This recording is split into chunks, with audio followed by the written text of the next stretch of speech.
Now today we come to this 9th chapter of 2 Kings, and we find here where we left off last time, and we need to keep that in mind, that Ahaziah, the king of Judah, went up to visit Jehoram at Jezreel because Jehoram had been wounded in battle, and he was up there recovering, and apparently was a very sick man.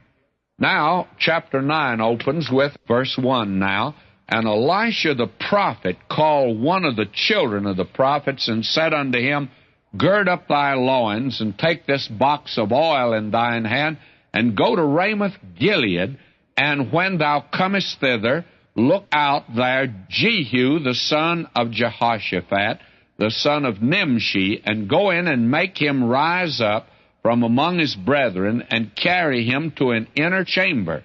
Then take the box of oil, pour it on his head, and say, Thus saith the Lord, I have anointed thee king over Israel. Then open the door and flee, and tarry not. So the young man, even the young man, the prophet, went to Ramoth Gilead. Now he did this thing that Elisha had commanded him to do. And you'll notice Elisha's not spectacular in what he does. You would think to anoint a king, he would not have sent a young prophet. He would have done it himself. Samuel, you remember, came and anointed David. He had also anointed Saul.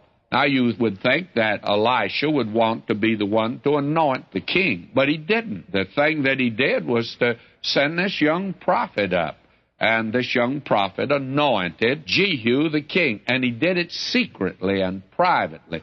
Now, there may be a good explanation for it, and I think that probably had Elisha gone up, they would have suspected something.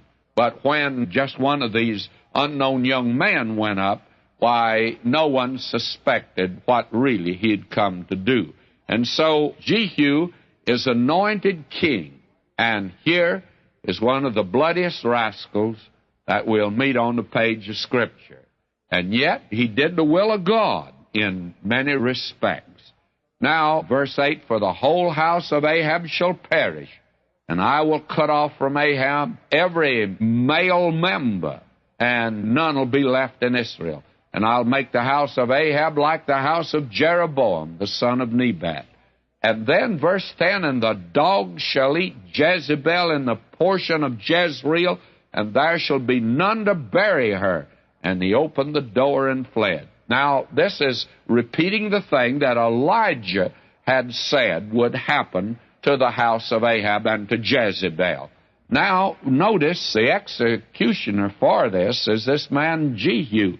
And we're told, verse 11, And Jehu came forth to the servants of his Lord, and one said unto him, Is all well? Wherefore came this mad fellow to thee? And he said unto them, Ye know the man and his communication. And they said, It's false. Tell us now. And he said, Thus and thus spake he to me, saying, Thus saith the Lord, I have anointed thee king over Israel. Now, believe me, that put them all in a flurry, and they began to move about, and they blew the trumpets and said, Jehu is king. But you see, Jehoram is up there sick, and Ahaziah has gone up to visit him. And what is going to happen in Jezreel now? Well, this is the thing that he's going to do.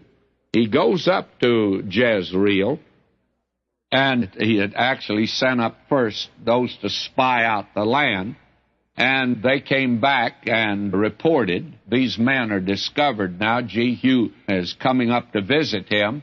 And the king asked the question, Is it peace? And Jehu said, What hast thou to do with peace? Turn thee behind me. And the watchman told, saying, The messenger came to them, but he cometh not again. The messengers that were sent out to meet Jehu never came back to report to the king. Why? Because Jehu is coming up to exterminate this king, and also he killed Ahaziah, and he destroyed him also. So Ahaziah is slain. We're told that verse 27, not only was Jehoram slain, but when Ahaziah the king of Judah saw this, he fled by the way of the garden house, and Jehu followed after him and said, Smite him also in the chariot. And they did so at the going up to Gur, which is by Ibleam, and he fled to Megiddo and died there. and his servants carried him in a chariot to Jerusalem, buried him in the sepulchre with his fathers in the city of David. And he was keeping bad company, by the way, of the house of Ahab, and he was in a pretty bad spot. And so when Jehu came up to do this, why, he